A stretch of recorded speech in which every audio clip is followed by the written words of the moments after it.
Boys, we got the mid-season point that is upon us, so we're going to hand out our mid-season awards. And I think I know one award one guy is getting from one of our three correspondents without even asking yet. But we're still going to go through that. I know the award you're all thinking about, who's getting the Lady Byng. Start with you, and this, I can't wait to hear it. Who is going to win the Hart Trophy? It's got to be McDavid. It's got to be. I mean, he's having another season for the ages. He's the best player in the world. I've said this several times before. I know I've said this to Anthony. Pretty sure I've also said this to you. He's the most skilled player I've ever seen in my life. There's just no one that can do what he does. He's like taking an Enzo and driving down the southern state doing 150, weaving in and out of traffic, and seeing the road like you're in a Camry at 55 miles an hour. He can just, everything is just super slow for him. He just does everything perfectly. He sees the ice so well. Just that burst is the best burst I've ever seen in my life. He's 0 to 60 in a millisecond. Can it outrun the Flash? You bet. Can Superman outrun the Flash? Sure, why not? If they don't do something this year, I would wonder what will happen with that team going forward, because McDavid at some point is probably going to get annoyed. But he's got to be the MVP for me. I say Connor McDavid too. I mean, there's not much else I could say. John said it perfectly. I mean, the guy. I mentioned this to you before we started recording, Mark. I was listening to Sirius XM, and then two days ago, so I don't know if it's changed based on how many points he's gotten since. But at that time, he was on pace for 98 points. I mean, let's just call it 100 points in 56 games. I mean, that's absolutely ridiculous. So it's him. I think it's him by a decent amount. However, my second choice would be Patty Kane, Chicago. I mean, he's having a hell of a year. At his age, not that he's old, but he's past 30 now, and he's still producing the way he is without, Taves, no Kirby Doc, and he's making guys like Pius Suter and Kurashev and Hagel, and so he's amazing too, but I just can't look past what McDavid's doing. It's unheard of. So I'm going to say Patrick Kane for Hart Trophy, most valuable player. All right, since we went through, Patrick Kane is going to be mine. I'm going to award Patrick Kane the Hart Trophy. Since we already mentioned Kane and McDavid, here's a dark horse candidate that's starting to surface for me. Mark Scheifele. Mark Scheifele, and he's got 37 points right now. He's got Winnipeg within shouting distance of Toronto for number one in the North Division. And I think if they could somehow sneak their way in, because even though Kyle Connor's having a great season, even though you still got Blake Wheeler, there's depth behind them with Pierre-Luc Dubois, but Scheifele is the one that's on the points list and no one else. All the other guys, well, Patrick Kane, obviously, but all the other guys, like Matthews has got Marner right there with him. McDavid has got 52 points, and number two in the league is Leon Draisaitl. So there's a lot of chance that it could be like a third guy that could get in there, or who knows, somebody that's really valuable to their team, kind of like Artemi Panarin was. Kind of found that one out recently yet again. The Norris Trophy. Is it really Victor Hedman's to lose? Yeah, I actually have Hedman down as my choice for Norris. He's got 26 points in 27 games. He's almost point per game player as a defenseman. What does he average? Over 25 minutes of ice time a night? Plays against other teams' top lines. He skates like the wind for his size. I think it's him. I did for a second. I do have him as my second. But I do have Jeff Petrie as my number two. He's second in the league in defenseman scoring. He's really raised his game a lot. He's still not the best defender, but he's Montreal's top, with Weber, top pairing defenseman. He gets hard minutes and he's producing really well. So I went with Petrie number two, but I just couldn't pick anybody other than Hedman, though. Yeah, I was going to say Hedman as well. I mean, I hate to just agree, but it's one of those seasons where you're just like, how do you overlook that? How do you look past that? I just don't think that there's any defender better in the game than Victor Hedman. Even last year, Roman Josi deserved the Norris Trophy, but Victor Hedman is a better defenseman, and I don't think it's particularly close. With all due respect to Roman Josi, but Jeff Petrie is actually leading the NHL in goals by defensemen, and like Anthony says, he plays tough minutes. He's on their number one pairing with Shea Weber.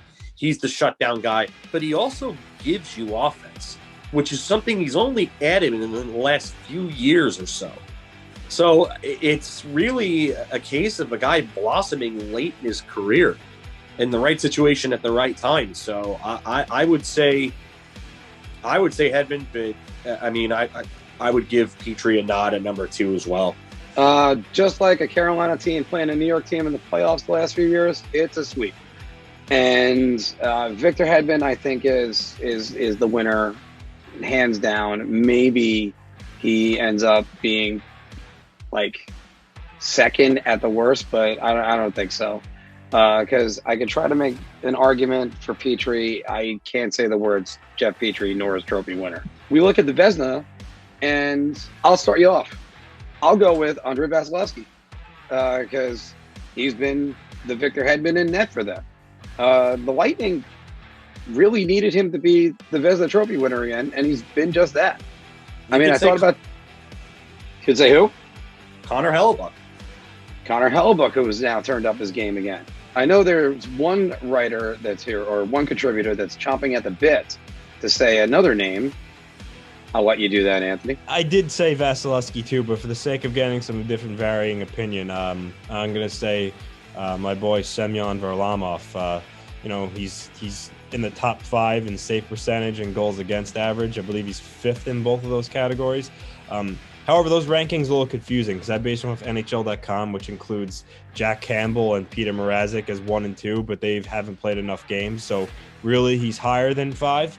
But yeah, I go Varlamov. He's got the good numbers.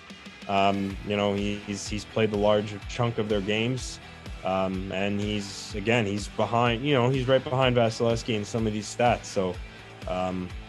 Yeah, I'd say he should definitely get some votes if he continues playing the way he does. I mean, he is playing well. I think he might be 2 or 3 in the league if you filter out the goalies who don't meet starter requirements. Right. So, I mean, there's a case for it.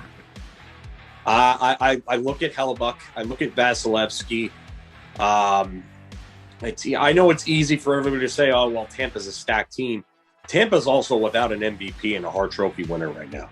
And Steven Stamkos is playing great, but you're without Nikita Kucherov. That's probably, if not Braden Point, that's their best player. Well, Victor Hedman, all right. Well, no, I go Kucherov. But, I mean, you get the point, though. I see why people would want to take away votes from a team like Tampa, from a goaltender like Vasilevskiy because of all the talent. I also see why people would want to take away votes from Varlamov because I would love to see how many high-danger chances Varlamov faces a game. Somehow, some way, some Canadian writer will nominate Carey Price for this award. Oh, I have no idea how. Because after all, he's one of the top 100 players of all time in the NHL. Calder Trophy winner. Who do you got? This is the easy slam dunk ever. Kaprizov, and it's not close. Yep. It's not. No. Yeah. Run away. Yeah. I mean, the only other guy I would say is Stützle on Ottawa as number 2, but it's Kaprizov by. And he's a distant 2. Yeah. At that. Yeah, he is. Yeah, country mile. Yeah. Kaprizov. There's a reason why I got Kaprizov on 2 fantasy teams, and I got them both, I think, 9th round and 10th round drafting. And I still couldn't believe that people waited that long and I probably could have waited longer. But this kid has been everything advertised since his first game, getting the game-winning goal. He has been fantastic, and he's only getting better. Matt Zuccarello coming around has only made him better. And just our last and our final one, to the Jack Adams Award. Can we just call this the anti-David Quinn Award, please? Yes, yeah, the one where we want a good coach to win. Because, yeah, and I got to send you, I'm going to post the picture that I made right now where I have David Quinn in a clown hat. Sort of this format on this award goes. It's what team does the best, what team overachieved, and what team dealt with the most injuries. And my three guys are Barry Trotz, Rod Brindamore, and Jeremy Colleton. Go from there, boys. So you actually, I thought I was going to be the only one that said this name. My Jack Adams winner is Jeremy Colleton from the Chicago Blackhawks. There you go, the injury guy. I can go Joel Quenneville because Florida is one of the best teams. But when you have Alexander Barkov and Jonathan Huberdeau on your team, and Aaron Ekblad in defense, even though he's maybe not as good as advertised. The point being, you still have two star players there that you're coaching. Barry Trotz, I could give the homer vote. He's done a great job with the Islanders. I could do Brindamore again. But Jeremy Colleton, man, come on, guys. Like, no, as I said earlier, no Doc, no Taves. Yeah, he has Patrick Kane. But look at these players that he had. Like I mentioned earlier. No Seabrook. No, yeah. Pius Suter, Kurashev, Hagel, another good rookie in goal for them, Lankinen, and even us hockey fans could probably name more of their defense, but I mean, look what they have on defense. I mean, Duncan Keith's still there, but I mean, Connor Murphy. I mean, it's just the job that he's doing with what he's given. I don't know if we'll get the votes because currently Chicago's in that last playoff spot in that division, so they may slip out. They could move up further. Who knows? But for my money, if I was a credited writer, I would choose Jeremy Colleton for sure. It's so tough to go against Colleton for everything that was listed there. I want to say Quenneville though. I'm gonna go Concheri and I'm gonna say Joel Quenneville. I get it. You have Alexander Barkov. You have Jonathan Huberdeau. But they had them last year, and this team didn't do anything. The difference is a year, and the year has made all the difference. So I got to say that Quenneville probably has the players buying into the system now, and they're still producing. And the offensive numbers that were not there last year for Barkov are now there this year, and they're winning games. Sergei Bobrovsky is playing better, but again, that's partially due to the fact that, like I said, they bought into that system. So I want to say Quenneville. Although I wouldn't be shocked if Colleton won it all. I like what's going on in Minnesota, though. They with that roster, they're in every game, and I know it's one line that's really doing a lot of their damage. But considering their roster, you got to throw some votes that way too. I'm going to go out of my three guys. I'm actually going to go Rod Brindamore. Again, a little bit to be different, but also, and not to make friend of mine Pete happy, but this guy is doing this without his starting goalie, which, as we said before, right now Mrazek is listed number 1 in the league under goals against, but he hasn't played in a month, which is killing my fantasy team. But he's doing this and bringing this team together, and that's a 3-horse race and a 4-horse race in a way. Nobody predicted. We thought Dallas would be where the Blackhawks are, not vice versa. And the Dallas might be done now. So I love what I'm seeing. But again, all of those, the guys we mentioned, they're all good choices. So what do you think about our awards that we handed out? Would you give them to somebody else? Is there somebody we didn't even name at all? Didn't even nominate? Perhaps we need to expand like the Oscars did to get 10 nominations for Best Picture. Did you like the video? Of course you did. So why not check out some more of our content? You can check the playlist right here or right here. Your ideas are intriguing to me, and I wish to subscribe to your newsletter.